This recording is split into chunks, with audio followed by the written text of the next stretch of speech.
Hello everyone, welcome to active age physical education channel. आज हम करने वाले हैं क्लास 11 का यूनिट नंबर 4, जिसका नाम है physical education and sports for children with special needs, जिसको हम अप्रोच करेंगे within 20 minutes to complete. And इसकी अगर आपको नोट्स चाहिए तो आप व्हाट्सएप ग्रुप का लिंक डिस्क्रिप्शन में दे दिया गया है, आप उसे ज्वाइन कर लें। और अभी तक मैं it's my 4th video on YouTube. First 3 chapters हो चुके हैं क्लास 11 के। अगर आपको उनके नोट्स भी चाहिए तो आप व्हाट्सएप ग्रुप ज्वाइन कर लो, और you can directly call to me and I will send you all the notes related to class 11। अभी हम चलते हैं सिलेबस होने वाला है हमारा अप टू 24-25 सेशन के अकॉर्डिंग न्यू सिलेबस होने वाला है। और इसमें हम और भी कुछ ऐसे टॉपिक करने वाले हैं जो कि सिलेबस में ना होते हुए भी डायरेक्टली आपके पेपर में पूछे जाते हैं। ठीक है, ये सिलेबस है, आप लोग इसे चेक कर लेना, गो थ्रू हो लेना। सबसे पहले हमारा पॉइंट आ जाता है डिसेबिलिटी। डिसेबिलिटी क्या है? ए फिजिकल और mental limitation that affect daily life, can be caused by injury, disease और birth condition. Example paralysis, blindness and deafness. Simple बच्चे, मैं आप लोगों को इधर एक बात समझाऊंगा। Disability means, for example, I have 5 fingers. अगर मेरे पास ये एक फिंगर ना हो तो I have to live with these 3 और 4 फिंगर्स। ओके, अगर मेरे को इन 4 फिंगर्स के साथ अपनी लाइफ को स्पेंड करना है, दैट इज डिसेबिलिटी। मतलब मेरे पास वो चीज है ही नहीं, then I have to live with that situation. Okay, this is known as a disability. ये हमारी मेंटल भी हो सकती है और हमारी जो फिजिकल भी हो सकती है डिसेबिलिटी। इतना तो आपको समझ में आ गया। उसके बाद आ जाता है disorder. Disorder is a condition that affect a specific aspect of person's life, can be related to thought, feeling, behaviour और physical function. For example ADHD, anxiety disorder, eating disorder. अभी ये एक ऐसी चीजें हैं, मतलब हमारे शरीर में भी प्रॉपर, हमारा फिजिकली प्रॉपर शरीर है और हमारा मेंटली प्रॉपर उतनी एबिलिटी है कि we can live properly, but इसमें क्या है कि कोई हमारी फंक्शनिंग में प्रॉब्लम आ चुकी है, तभी ये दिक्कतें हो रही है। जैसे कि ईटिंग डिसऑर्डर। अब डिसऑर्डर मतलब मेरे पास ये 5 उंगलियां हैं, बट ये प्रॉपर इनका कोऑर्डिनेशन नहीं है, ये प्रॉपर मिलके एक साथ काम नहीं कर पा रही है। But with the help of physiotherapy, with the help of medication और कुछ भी, मतलब ऐसी हम इसको ट्रीटमेंट देके नॉर्मल कर सकते हैं। Okay, that is known as disorder. मतलब किसी भी चीज का ऑर्डर में ना होना, दैट इज डिसऑर्डर।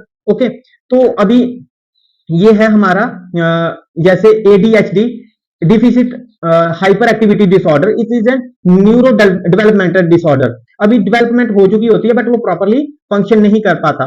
ठीक है, हमारी बॉडी के जैसे हमारे मसल्स और हमारी सेंसेस में प्रॉपर कोऑर्डिनेशन ना हो पाना, जैसे आई हैंड कोऑर्डिनेशन। फॉर एग्जांपल, एक इंसान है जिसका आई हैंड कोऑर्डिनेशन प्रॉपर नहीं है, that is known as disorder, जिसे हम सही कर सकते हैं। Types of disabilities. डिसेबिलिटी कौन कौन से टाइप हैं? Physical disability, intellectual disability, learning disability. इनको करने से पहले मैं आप लोगों को एक बार फिर से पूछता हूं और दोबारा से आपको समझाने की कोशिश करता हूं।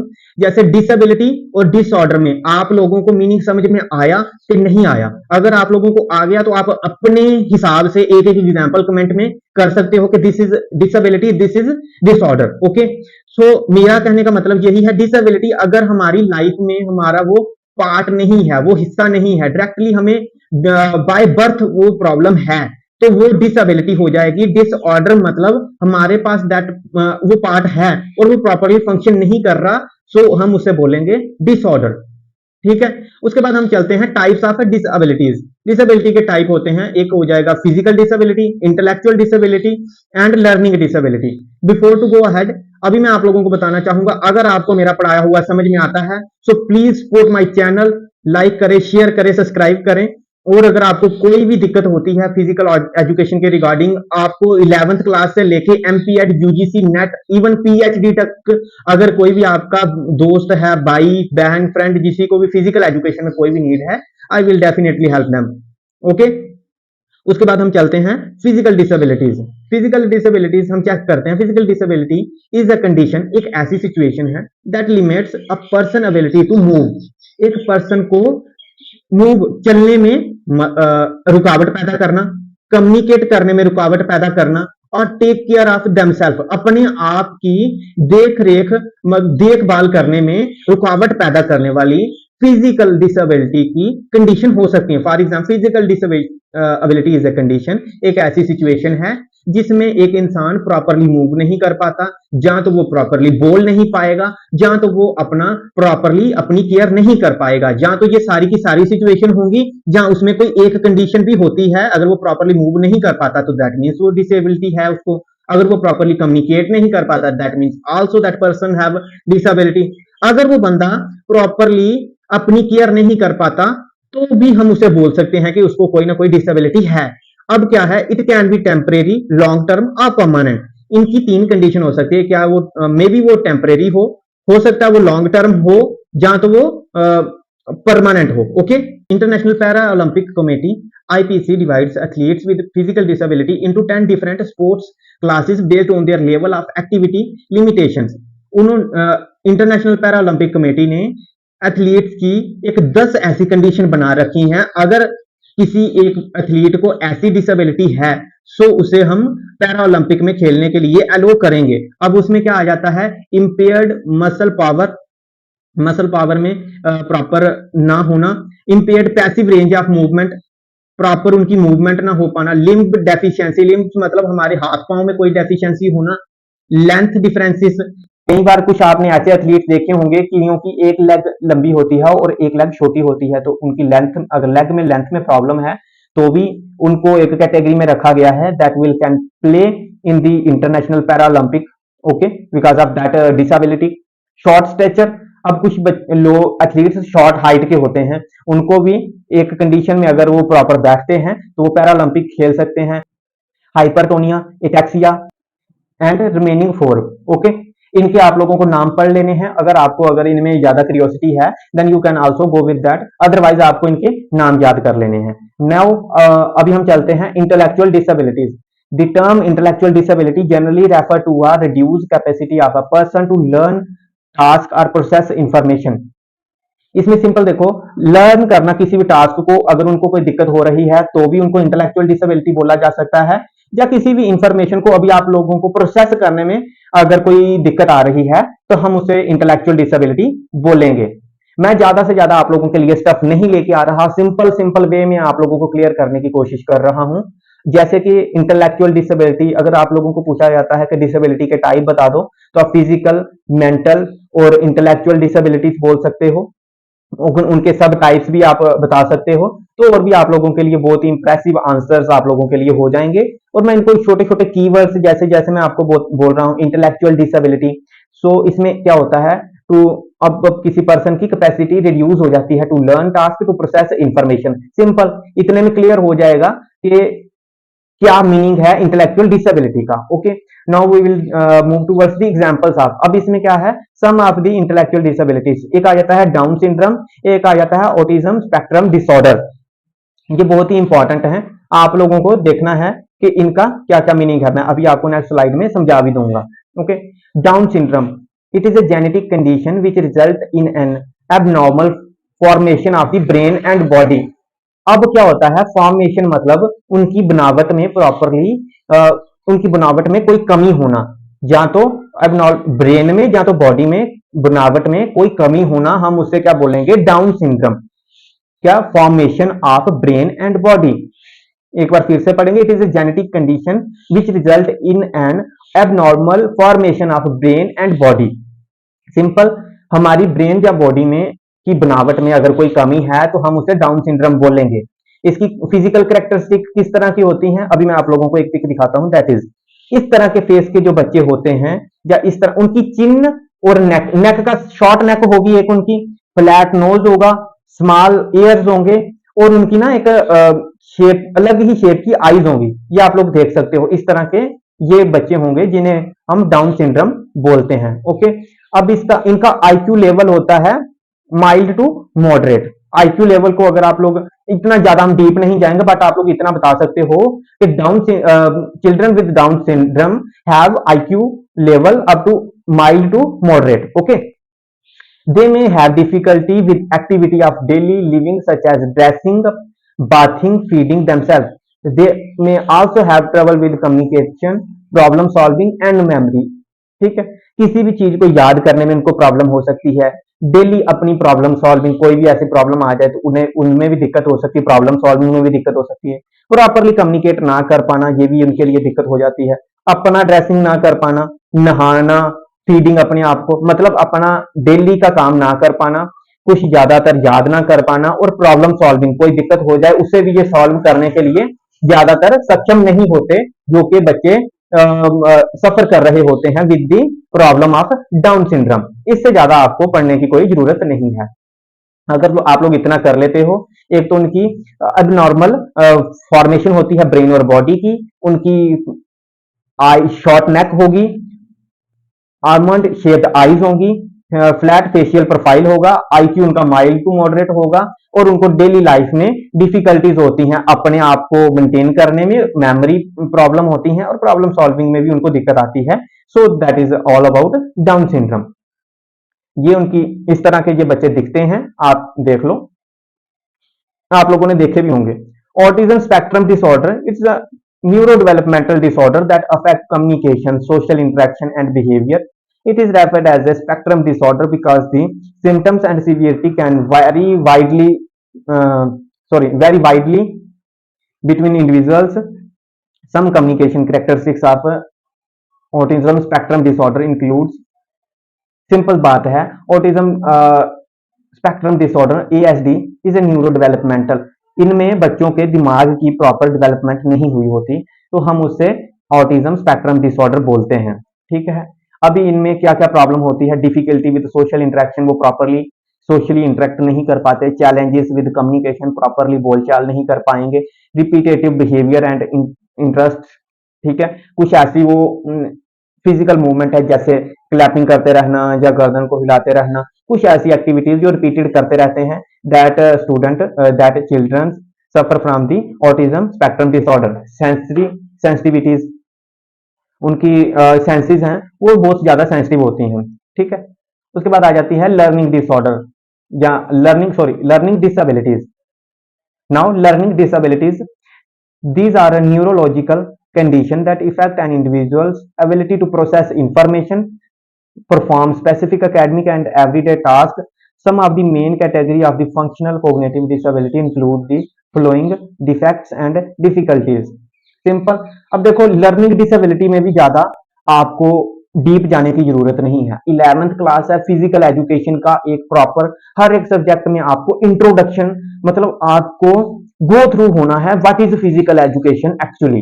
तो अभी देखो लर्निंग डिसेबिलिटी, लर्निंग किससे रिलेट करती है, हमारे दिमाग के साथ, हमारे कोग्निशन के साथ। तो इसमें क्या हो सकता है, अगर देखो डिसेबिलिटी आ गई तो मतलब समझ लो कि हमारे ब्रेन की प्रॉपर फॉर्मेशन नहीं हुई है।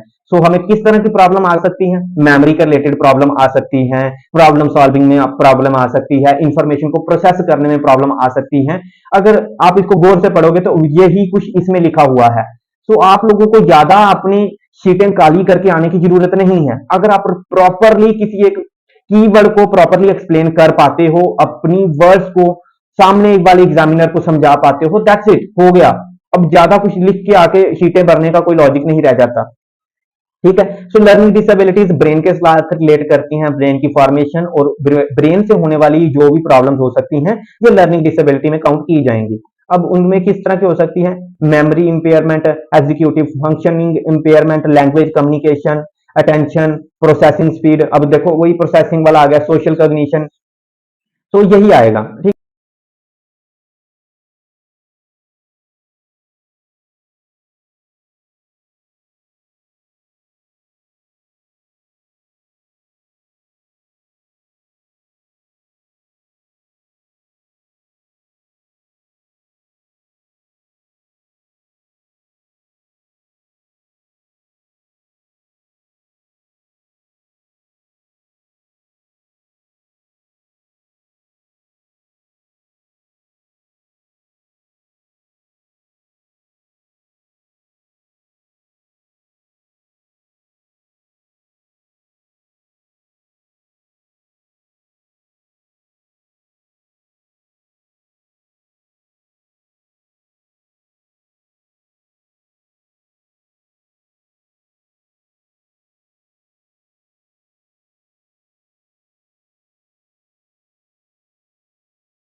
Disease, mall nutrition and wars disease, अगर कोई बीमारी के कारण बच्चे को डिसेबिलिटी हो सकती है, माल न्यूट्रिशन, प्रॉपर न्यूट्रिशन ना होना, उससे भी बच्चे को कोई ना कोई प्रॉब्लम हो सकती है। वार, जिस तरह से जापान में हिरोशिमा एंड नागासाकी में क्या था, न्यूक्लियर विस्फोट किए गए थे, तो उस तरह से भी बच्चों को अभी तक वहां बच्चे डिसेबल पैदा होते हैं। रॉन्ग मेडिकेशन, अगर कोई गलत दवाई का सेवन या गलत वैक्सीनेशन हो जाती है बच्चे को, तो भी प्रॉब्लम, डिसेबिलिटी प्रॉब्लम हो सकती है। इनहेरिट डिसेबिलिटी, मतलब बाय बर्थ अगर कोई डिसेबिलिटी, तो वो तो ऑलरेडी हम पढ़ चुके हैं। आजकल की जिस तरह से पेस्टिसाइड का छिड़काव किया जाता है सब्जियों के ऊपर, अगर उनको प्रॉपरली वॉश ना किया जाए और इमीडिएटली बना के खा लिया जाए, तो बहुत सारी प्रॉब्लम हो सकती है, मे इवन डेथ तक हो सकती है।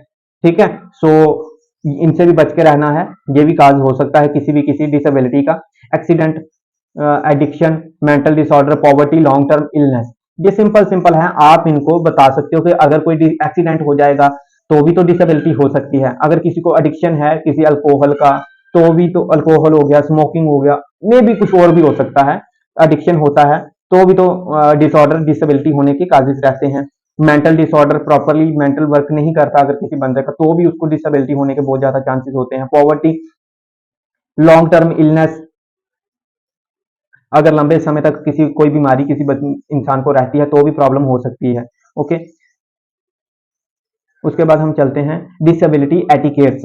ये बहुत ही एक इंपॉर्टेंट पॉइंट है। इसमें क्या है, disability etiquette refer to the communicating and interacting respectfully and courteously with the people who have disability। ये एक ऐसा बोलचाल का तरीका है जो कि हमें बताता है किस तरह से बिहेव करना है, जो कि बच्चे हैं, जो कि कुछ ऐसे पर्सन हैं, पर्सन्स विद डिसेबिलिटी। ठीक है, किस तरह से बोलचाल रखनी है हमें पर्सन्स विद डिसेबिलिटी। ठीक है, तो सबसे पहला आया था पॉजिटिव एंड इनर्जेटिक टॉक, हमें एक पॉजिटिव वे से उनसे बिहेव करना है। One should approach A person with special needs positive energy and attitude. Simple, positive energy और एटीट्यूड के साथ हमें उनसे अप्रोच करना है। वार्म, फ्रेंडली रहना है। Use normal tone of voice, हमारी आवाज है ना जो प्रॉपर एक मध्यम टोन की होनी चाहिए, ज्यादा ऐसे उनको हर्ट करने वाली ना हो। One should not show sympathy, ज्यादातर उनको ना ऐसा वो नहीं, एक दया भावना नहीं दिखानी है। जो पर्सन विद डिसेबिलिटी होते हैं उनको दया भावना आपको नहीं दिखानी है, अपनी ज्यादा दया नहीं। उसके बाद आ जाता है किस तरह से कम्युनिकेट करना है। When introducing a person with disability it is appropriate to offer a handshake. हम उन्हें हैंडशेक ऑफर कर सकते हैं। अगर कोई ऐसा पर्सन है जिसके हाथ ही नहीं है, देन आप उनके साथ आई कांटेक्ट बनाएंगे और प्रॉपर थोड़ी सी स्माइल पास करेंगे और ग्रीटिंग करेंगे, देन वो समझ जाएगा कि एक प्रॉपर कम्युनिकेशन हो रही है। Asking personal questions someone disability, इसको हमें अवॉइड करना है। अगर किसी इंसान को कोई डिसेबिलिटी है तो हमें उनसे उनकी डिसेबिलिटी के बारे में ज्यादा क्वेश्चनिंग नहीं करनी है। ये भी एक बोलचाल के हिस्से में आता है। Keep your tone low, same communication में हमारी आवाज की टोन एक नॉर्मल रहनी चाहिए। हमें उनको सुनना भी है प्रॉपरली।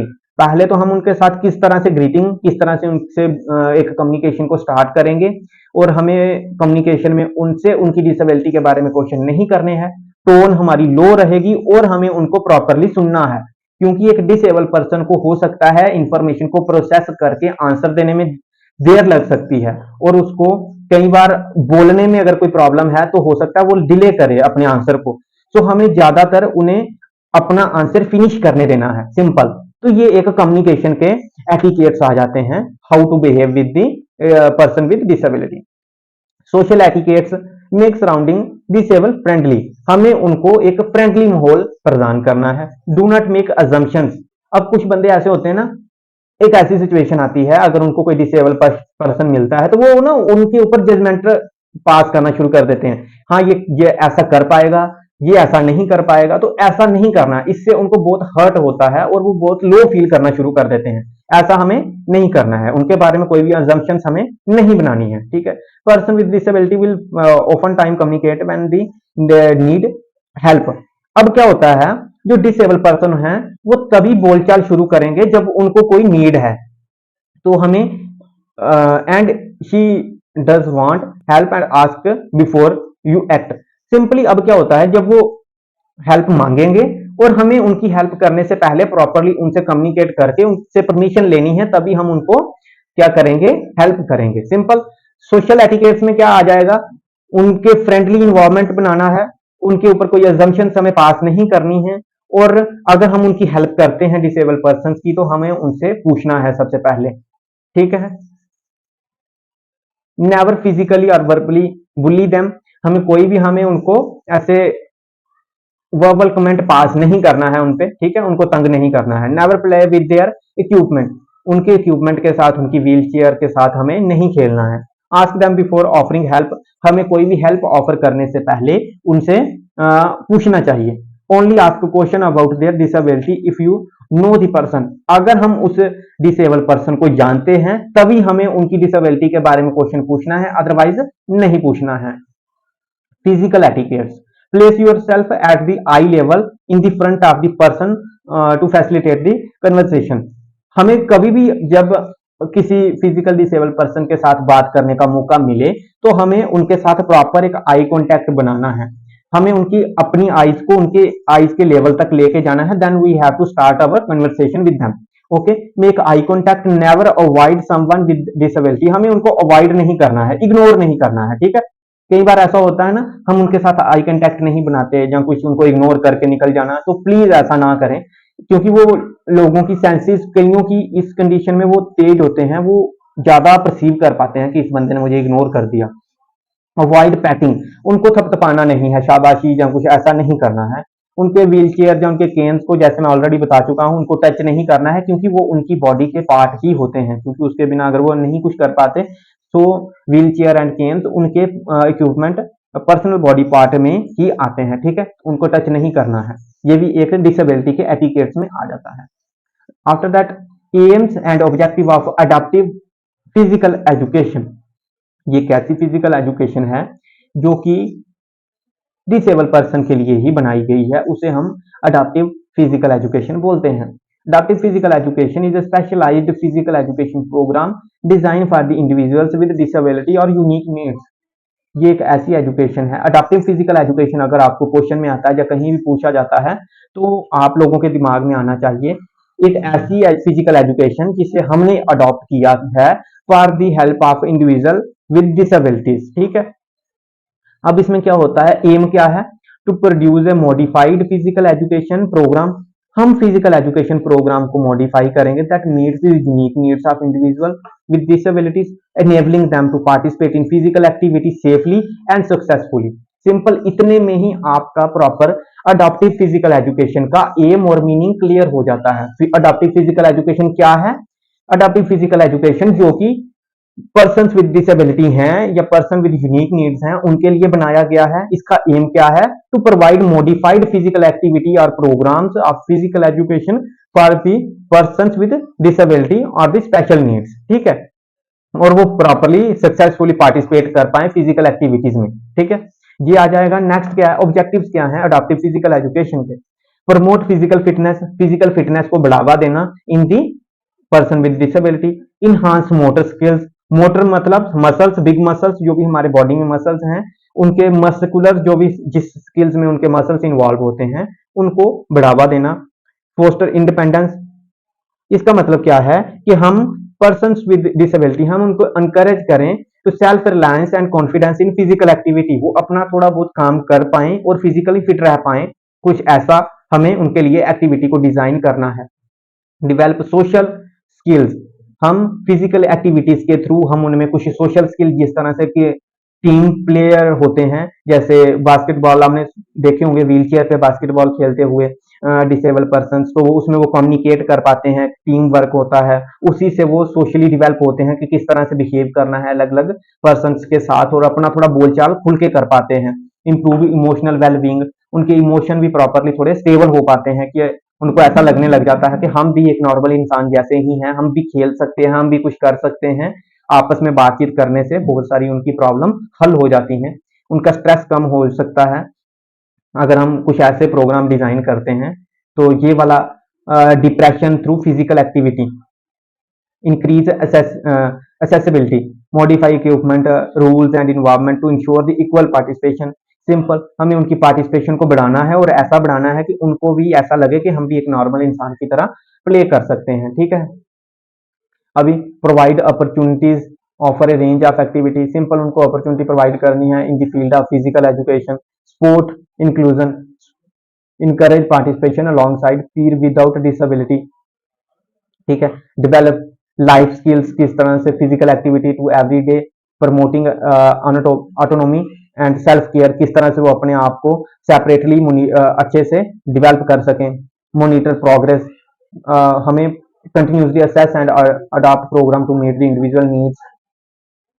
ये कुल मिला के सिंपल क्या है, अगर हम देखते हैं अब अडॉप्टेड फिजिकल एजुकेशन क्या है, एक ऐसी फिजिकल एजुकेशन जो कि पर्सन्स विद डिसेबिलिटी के लिए बनाई गई है। अब उसका एम क्या है, to provide modify activities programs of physical education. हमें ऐसे फिजिकल एजुकेशन के प्रोग्राम बनाने हैं जो कि एक पर्सन ऑफ डिसेबिलिटी वाले पर्सन को पता ही ना चले कि वो विद डिसेबिलिटी हैं, ठीक है।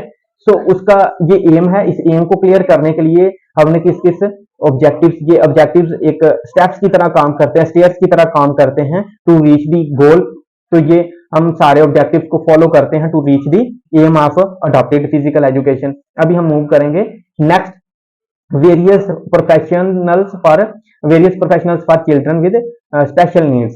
किस तरह से डिफरेंट डिफरेंट प्रोफेशनल्स हैं वो हेल्प करते हैं चिल्ड्रन विद स्पेशल नीड्स को, ठीक है। Counsellors provide emotional support, guidance and counselling to the child and their families to cope with the challenges, help developing coping strategies and self esteem. Counsellor का क्या काम होता है, वो एक सपोर्ट प्रोवाइड करते हैं, गाइडेंस देते हैं कि किस तरह से वो अपनी प्रॉब्लम को, चैलेंजेस को कम कर सकते हैं, फैमिलीज को और उस पर्सन को भी काउंसलिंग करके, ठीक है। उसके बाद आ जाता है ऑक्यूपेशनल थेरेपिस्ट, ओटी।